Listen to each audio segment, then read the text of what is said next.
Hi friends, మీరు చూస్తున్నారు thinking వే YouTube channel. ఇప్పుడు మన ఛానల్ సబ్స్క్రైబ్ చేసుకోండి, లైక్ చేయండి, షేర్ చేయండి. మరిన్ని వీడియోస్ అప్డేట్ కోసం బెల్ ఐకాన్ మీద టచ్ చేస్తే ఫస్ట్ నోటిఫికేషన్ మీకు వస్తుంది కాబట్టి ఫస్ట్ వీడియో అయితే మీరు చూడదు ఫ్రెండ్స్. ఎనీవే, మొత్తం మీద టాపిక్లోకి వెళ్ళిపోదాం ఫ్రెండ్స్.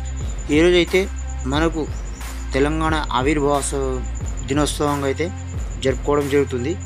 ప్రతి ఊరుకు వాడకు ఇక్కడ చేసిన స్కూళ్ళలో కావచ్చు, ప్రతి ఆఫీస్లో కావచ్చు, తెలంగాణ వచ్చిన సందర్భంగా అయితే వాళ్ళైతే జెండా సందర్భంగా అయితే జరుగుతుంది కాబట్టి మీ అందరికీ తెలిసిందే. కాబట్టి ఆ విషయానికి వస్తే ఈ రోజున మన తెలంగాణ రాష్ట్ర ముఖ్యమంత్రి వర్యులు అయితే మనకు మరో 2-3 పథకాలను అయితే రిలీజ్ చేయాలని ఉన్నారు.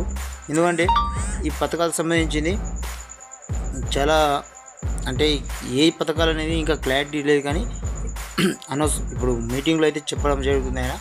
సరే, ఆ విధంగానే రైతు భరోసా డబ్బులు ఎప్పటి నుంచి ఇస్తామనేది కూడా ఫుల్ క్లారిటీ అయితే ఇవ్వబోతున్నారు. కానీ రైతులకు ఇలా సన్న వడ్లు అని చెప్పేసి, మరి వడ్లకు బోనస్ ఇస్తామని చెప్పేసి అన్నీ చెప్పడం వల్ల కొంతమంది రైతులకు అయితే బోనస్ అయితే రావడం జరిగింది. కానీ మిగతా 10% అయితే రావడం జరిగింది. రైతులే కొంతమంది చెప్పారు. దాంట్లో 10 మంది నోడితే అందులో ఒక్కరు మాత్రమే మాకు వచ్చిందని చెప్తారు. కానీ ఇంకా ఎంతవరకు నిజమో అబద్ధమో తెలియదు. కానీ మొత్తం మీద ప్రభుత్వం మీద అయితే చాలా విమర్శలు అయితే జరుగుతున్నాయి. కాబట్టి ప్రభుత్వం ఇప్పటికైనా మేల్కొని రైతులకు ఏదైనా మంచి పనులు చేసే దిశగా అయితే ప్రభుత్వం అడుగులు వేయాలని చెప్పేసి అందరూ కోరుతున్నారు. అలానే ఇప్పటికీ రైతు భరోసా అయితే చాలా మేరకు వేయాలి. పోయిన సీజన్ వేయాల్సిన 15,000 డబ్బులు 12,000కు తగ్గించడం జరిగింది. అలానే తగ్గించిన డబ్బులను కూడా సకాలంలో అయితే 6,000 కూడా జమ చేయలేకపోయింది ప్రభుత్వం. కాబట్టి ప్రభుత్వం ఈ రైతుల విషయంలో కావచ్చు, ఈ పథకాల విషయంలో కావచ్చు, అన్నింటిలో విఫలమైందనే చెప్తున్నారు.